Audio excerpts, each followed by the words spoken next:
So welcome to the third of our series, Responding to the Sacred, Inclusive Liturgies, Porous Walls, New Conversations. After hosting an online conference in 2021 called Responding to the Sacred, Gender and Liturgy in Conversation, today and this week, we're offering, in partnership with the Scottish Episcopal Church's Liturgy Committee, a new set of conversations. We hope that these too will create space to think and talk about a more inclusive liturgical imagination and practice. Many people currently feel unnamed in our churches and their worship. Perhaps we are too averse in our theology and liturgy to the untidy, awkward, and diverse reality of any community.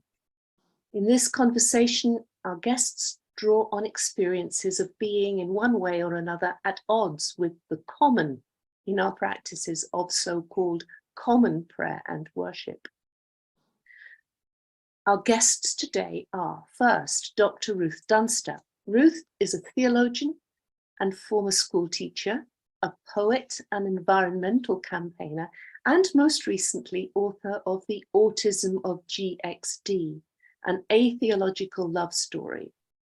She was diagnosed with autism in her 40s. And secondly, we welcome the Rev Canon Paul Watson. Paul is rector of St James the Less in Bishopriggs, Glasgow. He's lived and worked as an Episcopal priest in Sri Lanka as well as in Scotland. He's committed to fostering dialogue between the Christian faith and contemporary culture. He now refers to himself as deaf, hearing only minimal sounds without the aid of hearing devices. In this conversation, Ruth and Paul are going to talk about some of the issues faced by those who do not fit easily or comfortably into our understanding of the liturgical common, and about some of the theological, metaphorical, liturgical or practical resources that could address this. They may touch too on some of the items that Ruth likes to include on her liturgical wish list. So let's start with a little bit about our two speakers. Perhaps you would like to tell us a bit about how the two of you met. Thanks. It's good to be here today. My memory, and Ruth may correct me here, is that Ruth came across St James because she was looking for a venue for an Extinction Rebellion cafe. You were looking for a venue to meet, I think, as well, right. As an XR group locally in East Bartonshire. And that's how you came across the path. And then we met and chatted, and you started coming to St James for a couple of years before you moved away.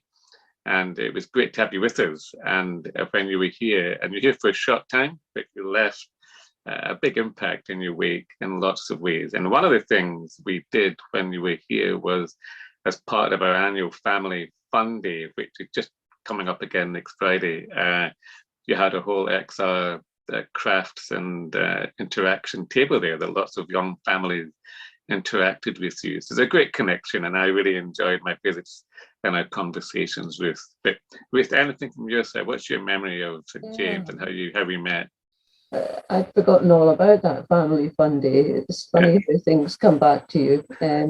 It's really, you sort of sometimes can trace God at work and things, can't you? And I could in this situation that I'd driven past this St James the Less church in Bishopriggs and thought, what an interesting name for a church, for years.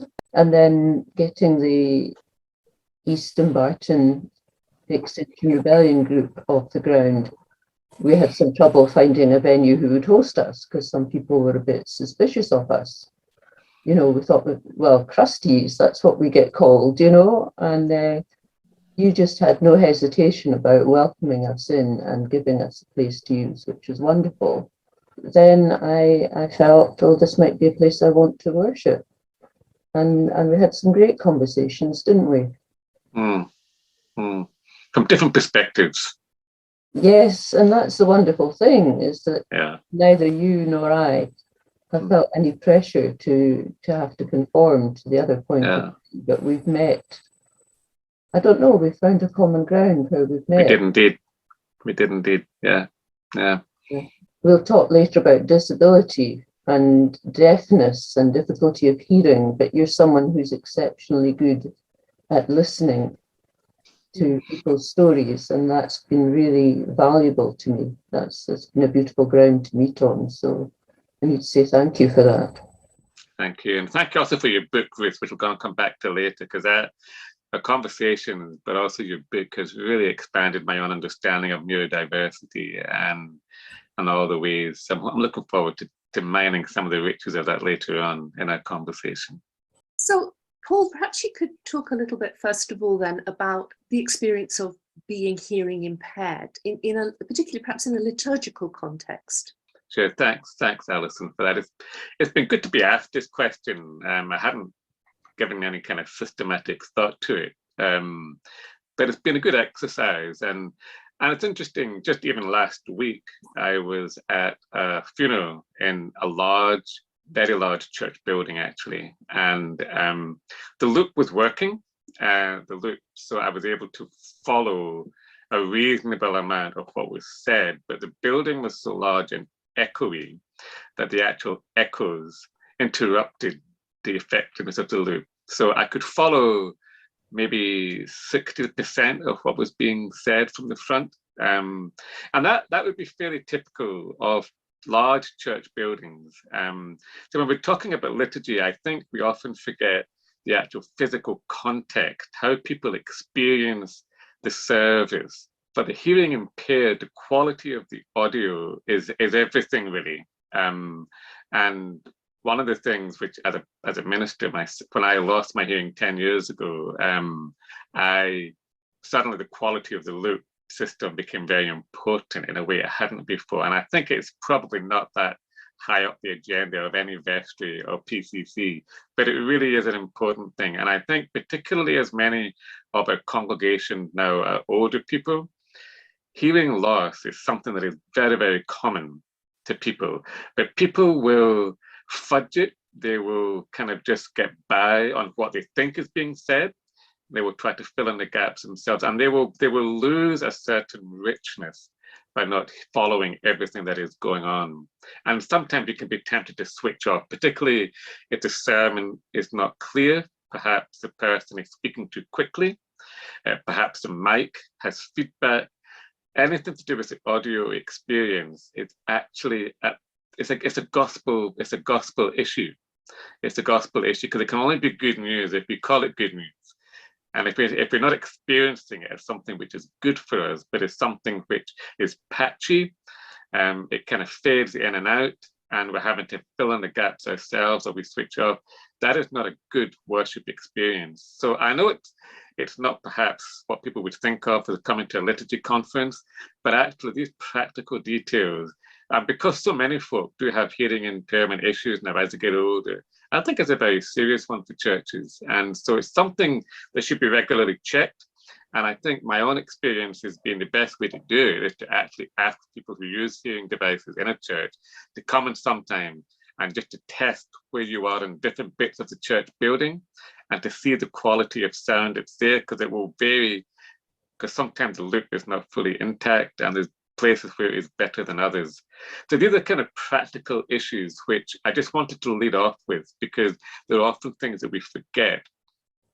My experience also as somebody who is got a variety of different kind of churches is one of the blessings of being in a highly liturgical church is because everything is written down and so much is being said, you can actually follow it as a hearing impaired person in a way that you can, where there is not such a responsorial context to the church. And so for an Anglican liturgy or a Catholic liturgy particularly, where so much is, we participate a lot more as well as a congregation.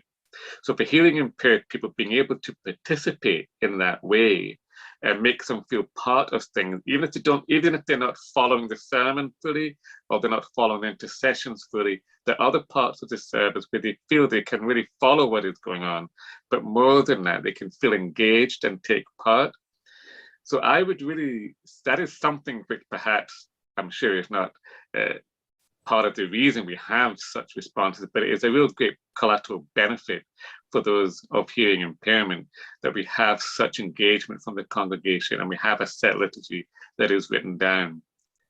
What I would say perhaps, and this is again a practical suggestion, if there are important messages or sermons or things from the front of the church, that these can perhaps be, if there is a script, or if the speaker does have notes, that these are made available to people who are of hearing impairment either before or after the service, so they can have an idea of what was said, of what was going on. Of course, the ideal is that you do have a good sound system.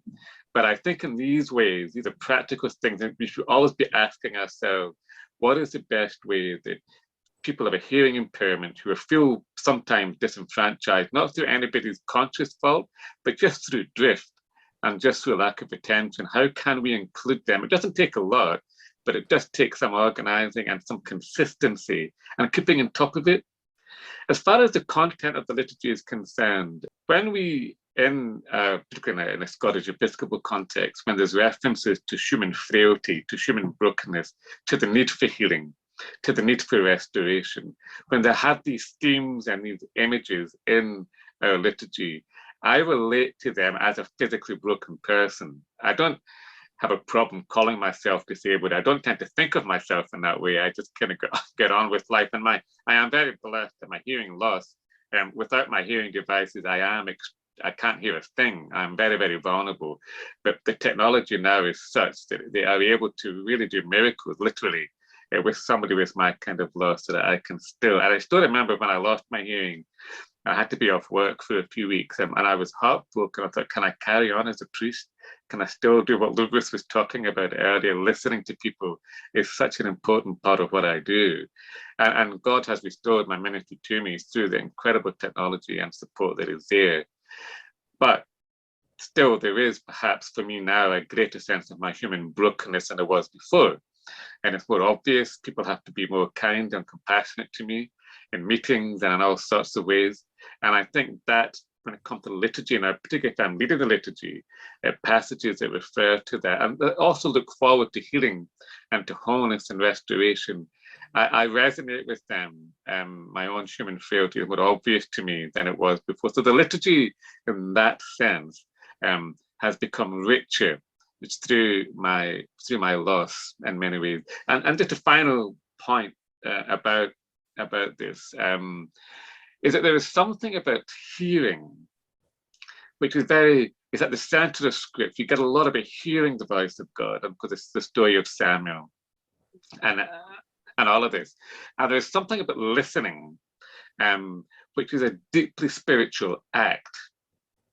And for people who are hearing impaired, there is a sense in which the world becomes very silent. There's an awful lot that you miss.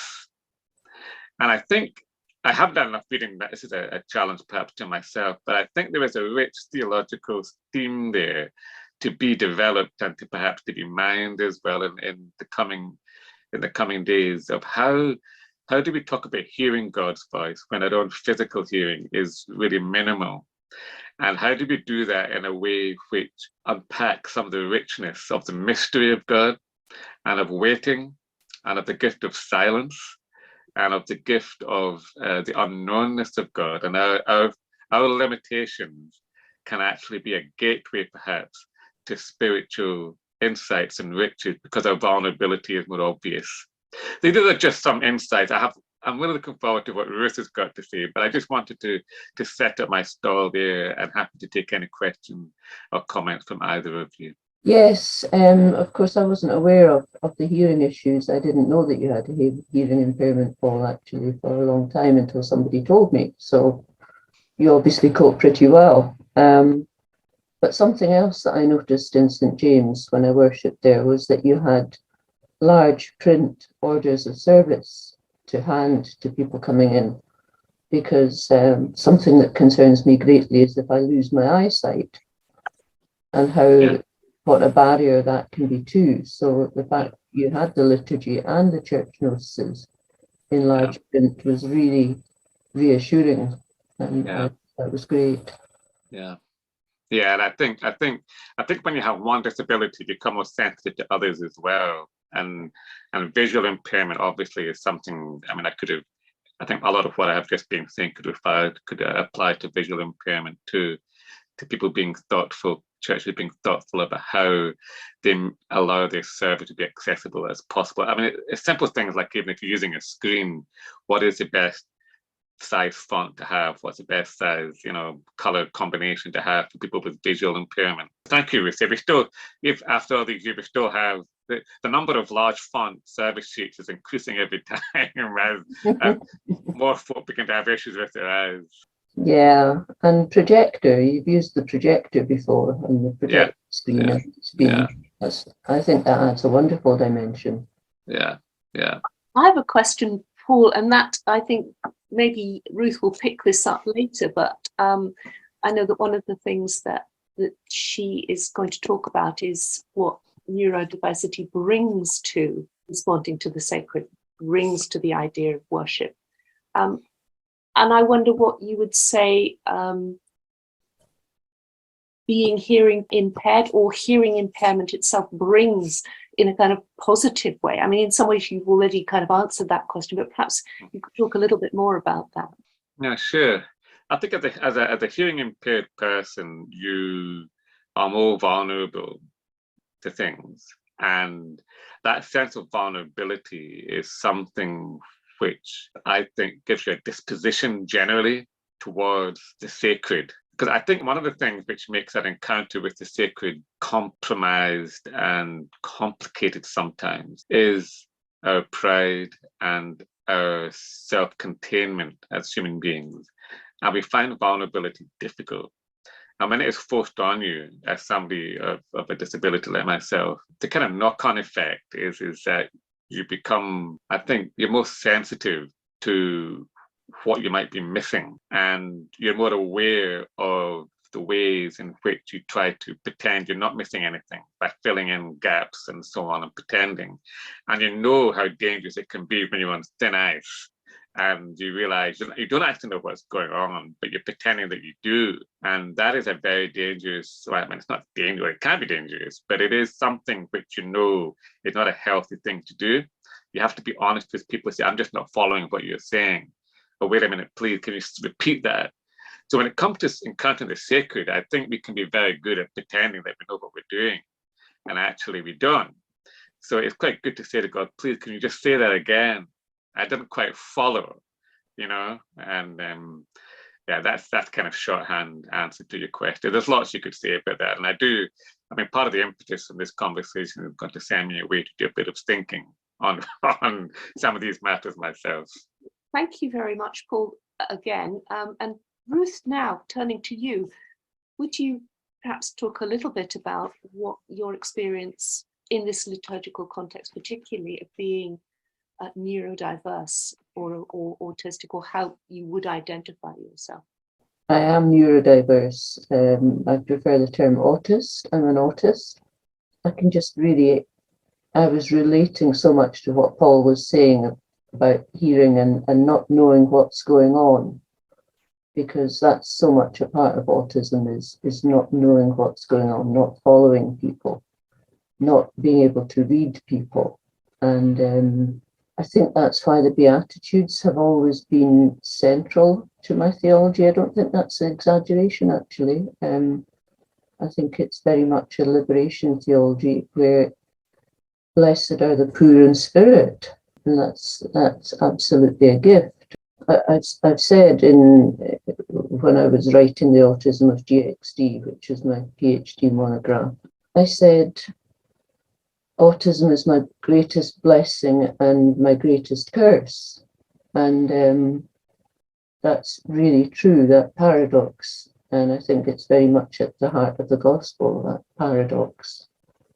When we think of Jesus as being blessed and cursed at Calvary, and Paul, of course, takes up the theme of how we suffer in our faith, and how that's a blessing in a way, because it does achieve that moving towards humility, perhaps. I'm not going to say achieving humility, but moving towards humility, and making us receptive to God. But I want to talk a bit about the pain of trying to be in church and trying to accept this liturgy.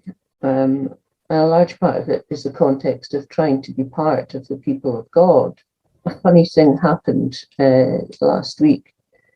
I had my music on shuffle, and so I didn't know what track was going to come up next. And what came up next was 1967, The Doors song, People Are Strange. And these are the lines that jumped out at me.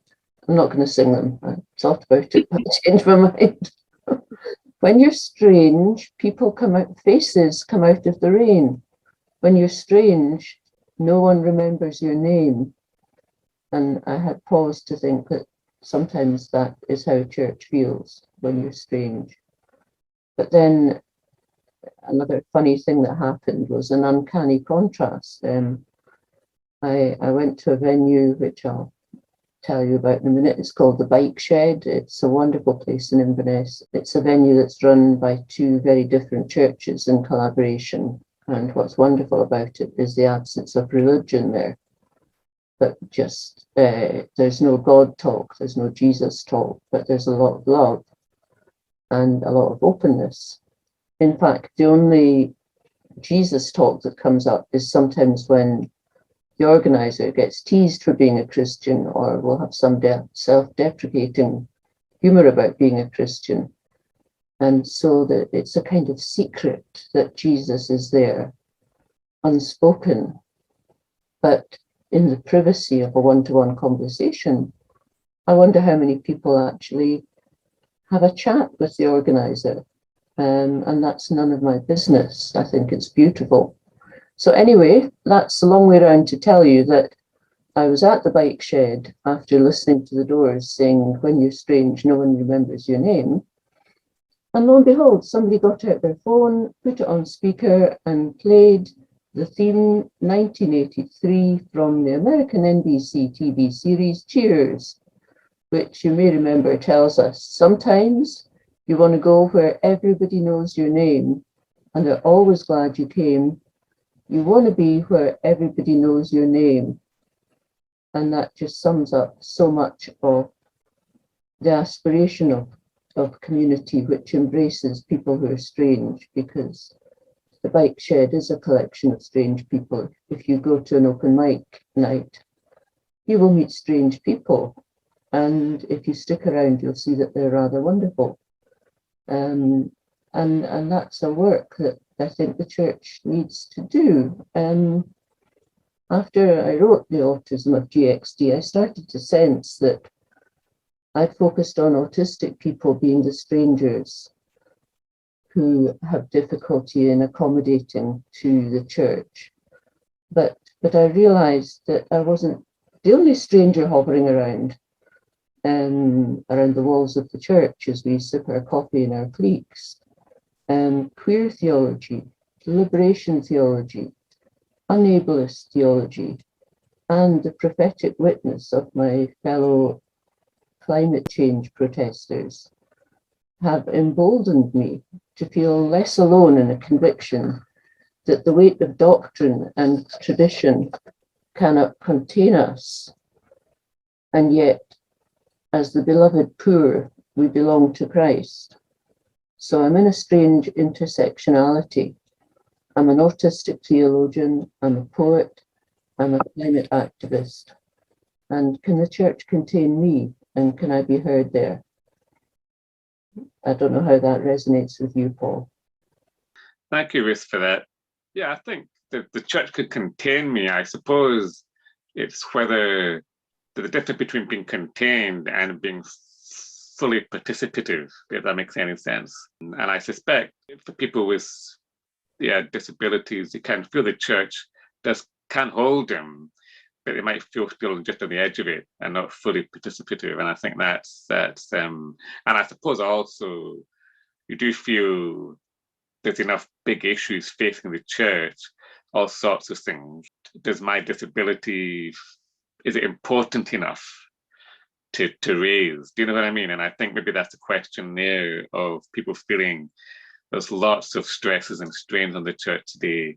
My disability is something which really is not of sufficient importance to talk about, and that's thanks for the question, Ruth. Yeah. Yeah, I think it's the sense that people matter, people on the edges matter, and that having a perspective from the edge can be very different. Yeah. Might be a perspective that matters. And so I'd kind of like to explore the theological angles that open up from being autistic, if that's okay, because Please, yeah, please. I think they deserve to be listened to. And I've met so many autistic people with so many fascinating perspectives who present in church as odd, and so perhaps there's a backing off from people who are odd. I remember someone saying, "Who's that strange man in that pulpit?"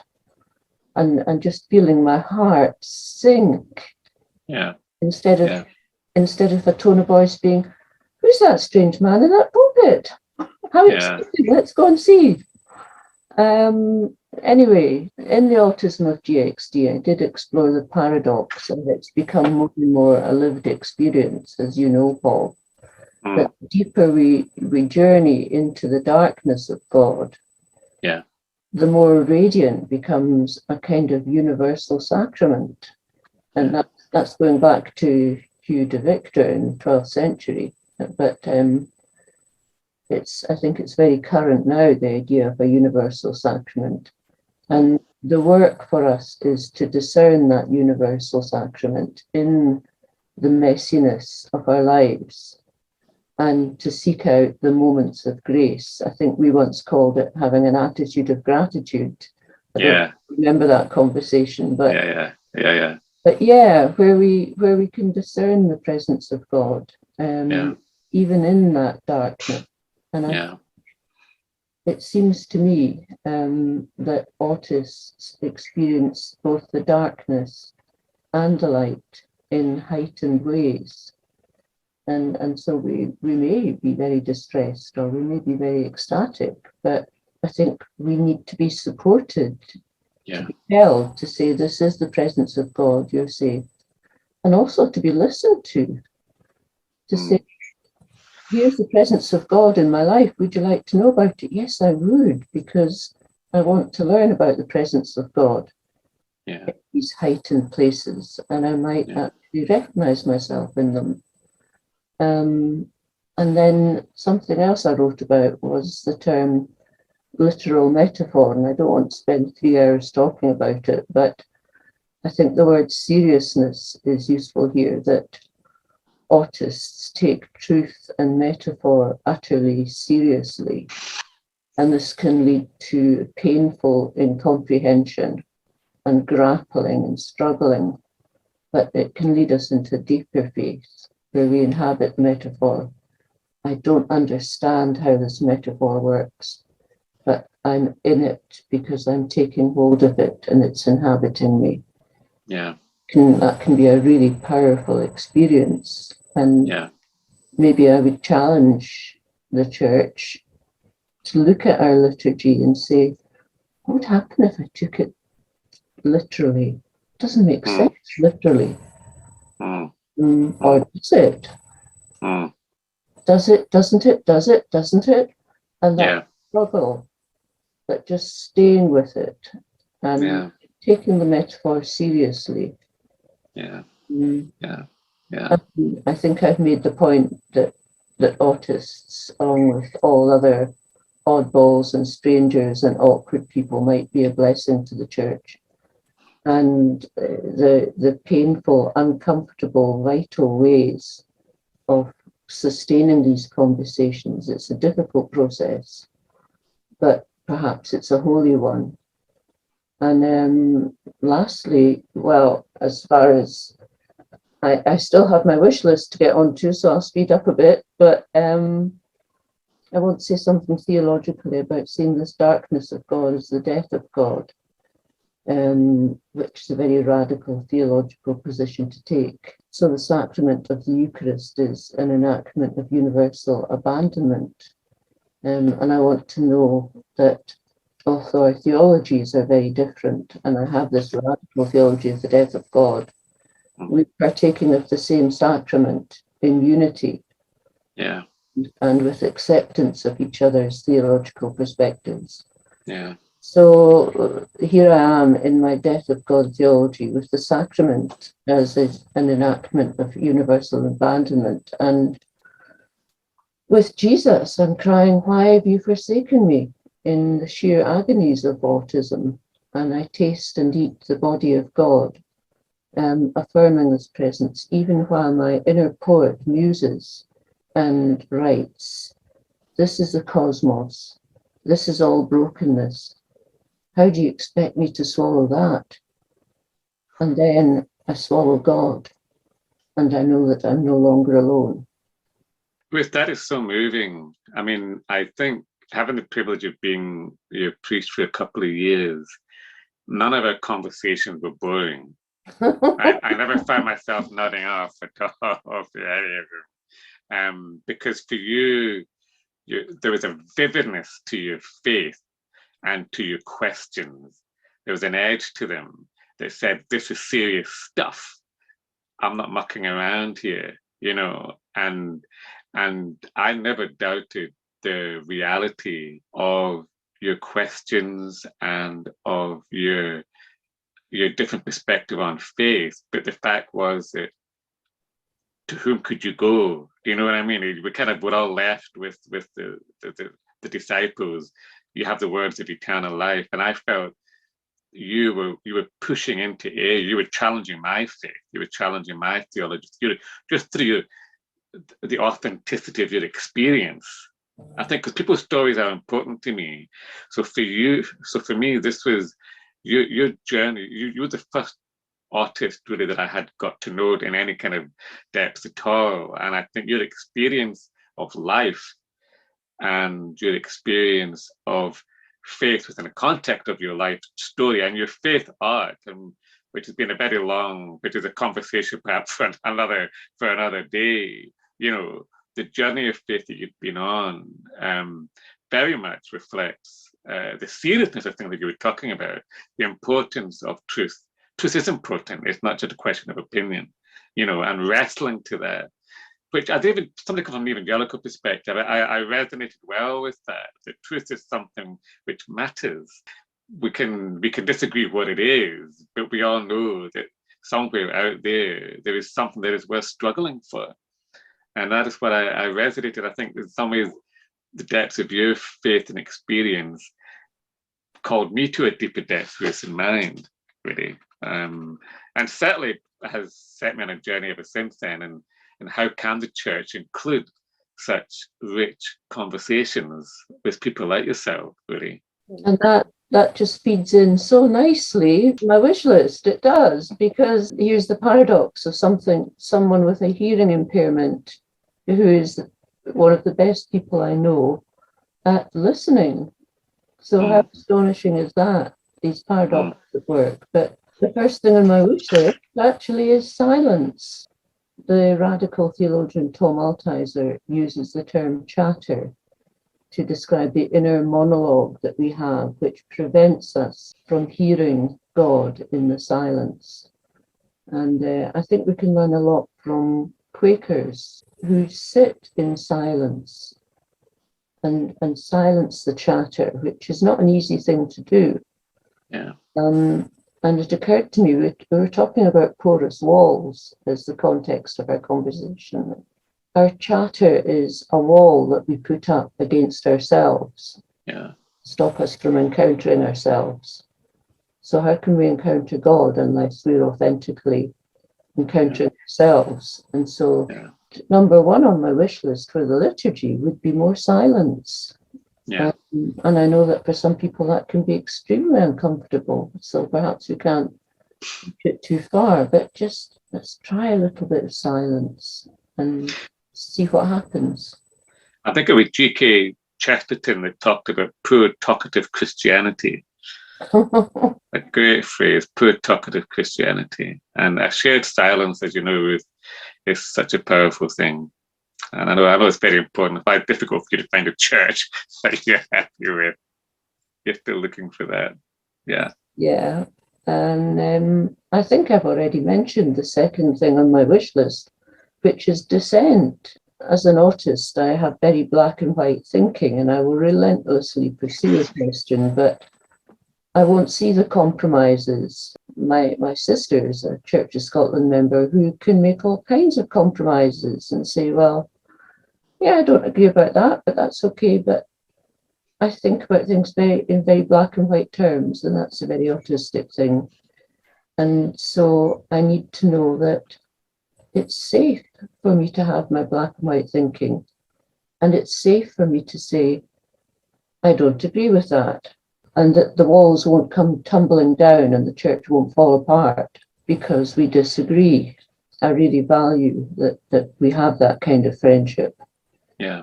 Where the walls don't collapse. Third thing on my wish list is godly play. I don't know if people are aware of the phenomenon of godly play. I just discovered it recently. How can I briefly summarize it? It's designed for children and people with learning disabilities, and I think it should be there for everyone. It's basically a huge toolkit on the Montessori method of education, where there are various props to enact a Bible story. For example, wooden figures walking through or being walked through, little wooden figures being walked through a patch of a sand pit to enact the people of God journeying in the wilderness. And I was privileged to be given this experience recently. And it leads on not to doctrinal telling, but to I wonder questions. So I wonder what Abraham was thinking. I wonder what's the most important part of the story for you. And just the sheer openness of that allows me doctrinal freedom, so that I ask, I wonder what Sarah was thinking when all this was going on. And we laughed about that. And doing some artwork, and I found it was really stimulating. And by extension, if adults are, I think adults are surprisingly comfortable sometimes in the right context to get out some papers and pens and do some artwork. But artwork with words too, I really valued when it was St Andrews in Milgry, wasn't it, where we had That's right. A creative writing session as Christians. And to me, the point was not to control the process, but to be very Jungian, very free, to let the words just flow of themselves without my controlling them, finding new truths that you didn't find, and being experiential. A long time ago, I was involved with an organization called Survivors Poetry. And one day, the writing prompt, this was back before writing groups were really a thing, was let's all have a lump of plasticine and play with plasticine for a while. My 8-year-old daughter was there and said, oh, look, Mummy, it's Survivors Pottery. It was. And the writing that came out of that exercise was astonishingly deep and authentic, because, of course, people had connected with their inner child through that play, and they hadn't tried to make something impressive. They just allowed their hands to play and to make what needed to be made, or what felt like being made. And I'd love to have a liturgy where we had godly play going on, and space for having little writing groups in church. I'm going to say it. That's a great thing. I mean, you've really inspired me with that. And that event at St Andrews Milgry, it's just a small suburban church. You know what I mean? It's not a big, flash, multi-program kind of place. It's just a small suburban church, mostly older people there. But that event was super, you know, and really, really tapped with you. I remember you at that. And but I think it doesn't take much. To allow people to engage tactilely and in other ways. I think we're very wordy, and it's very kind of cerebral, a lot of our liturgy, and I think this tactile dimension can open up so much for people actually engaging in different ways. Yeah. And of course, I mean, the sensory, the autistic people are so hyper aware of the sensory, and we have attenuated senses. And so what I see and hear in church is so important: the art, the colours, the building, and the physicality of the Eucharist. Yeah. And that's where silence comes in, really allowing ourselves to experience the tasting of God. Yeah. But incredible. So, Alison, do we have time if I finish up with a brief word about regenerative culture and Extinction Rebellion? Yes, absolutely. Go ahead. That would be great, because just to round things off, I've said several times that I'm a climate activist, and I know that one of the other talks looks at the environment and what a crisis we're in. So I felt this very acutely, and I felt led to join Extinction Rebellion, which is non-violent civil direct action in order to demand change, political change, because small changes are great, but we really need systemic change. We really need the government to be enacting policies that are going to enable us to live with enough power points for our electric cars, and not to be drilling new gas and oil wells in the North Sea, not to be granting those licenses, and so on and so on. So this is where I feel really called and led. And we have a thing in XR called regenerative culture, and that's recognizing that this is a very costly and demanding work. And how do we take care of ourselves? So our ethos is regenerative culture, which takes care of self and of other and of planet.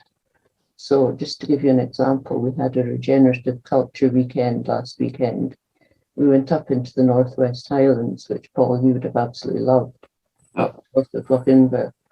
And we just spent time making sandcastles and eating good food and talking and relaxing. And I just think church needs to embrace that kind of ethos. But, I can't finish without a passionate cry that XR, when we inconvenience people, we're saying the climate is going to inconvenience you greatly. How can I get your attention and make you aware of that fact? And I see it as a sacrament of prophetic enactment. The church should be out in the streets with XR, and it's starting to. There is a thing called Christian climate activism that's beginning to stand with XR in the streets, and I hope that's going to continue. Thank you very much indeed for sharing your wish list. Fascinating and profoundly thought-provoking. I don't know whether, Paul, you would perhaps like to finish with a response or a comment. Well, thank you. I mean, I've read Ruth's book as well, so there's so many ways we could take this conversation, and I really recommend the autism of GXD to folk for something very different. Because I know Ruth, I know just a little bit of her anyway. It's an amazing example of a biographical theology in some ways, in which her experience really is in total dialogue with systematic theology and thinking and structures of the church. I suppose one of the just kind of, I just would love, Ruth, if you could unpack a little bit more, because there's so many things you could unpack, Ruth, first, but something about the black and white nature with which autists often look at things. How do you feel this could really enrich? We're talking about people from the margins can enrich the wider church, Ruth. Something about the vividness of things, Ruth. How do you feel that could enrich others? Well, yes, being controversial and being difficult is par for the course. Yeah. And I think if I look at it as gift, it's the gift of honesty. Because how many people leave church because they feel they just can't be honest? Yeah. And I remember talking to someone who'd left the Anglican Church, and I said, "Why did you leave?" And he said, "Well, the creed, can't really agree with everything in the creed, can you?" And I felt so sad that he hadn't been able to stay and say, "I don't agree with everything in this creed," because the follow-up question would be, well, what do you agree with and what do you believe? And where's Yeah. our common ground? But perhaps setting an example of being an awkward, honest customer is the greatest gift that autism can give.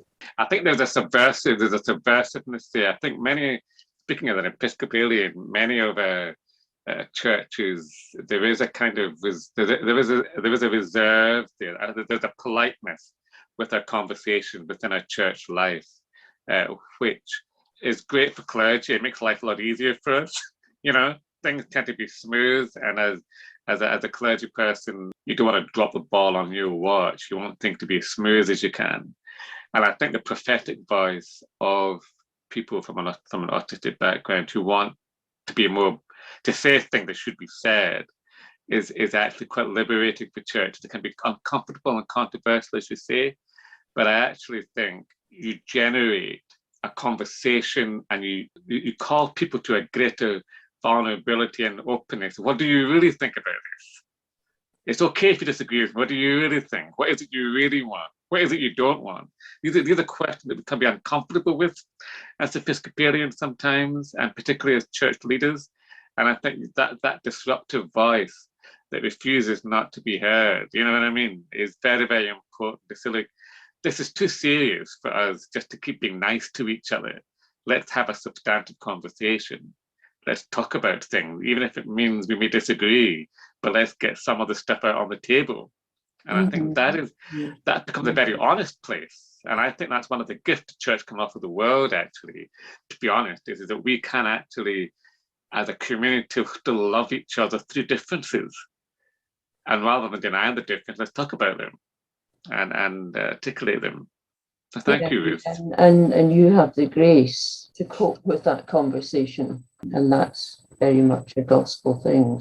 So thank you both very much for being with us at this time and sharing these really, really important ideas and thoughts, both about the liturgy, but also more generally about our church life. I know that what you say will have strong resonance for an awful lot of people who listen. So thank you so much for your honesty, your openness, and for your attention to this topic.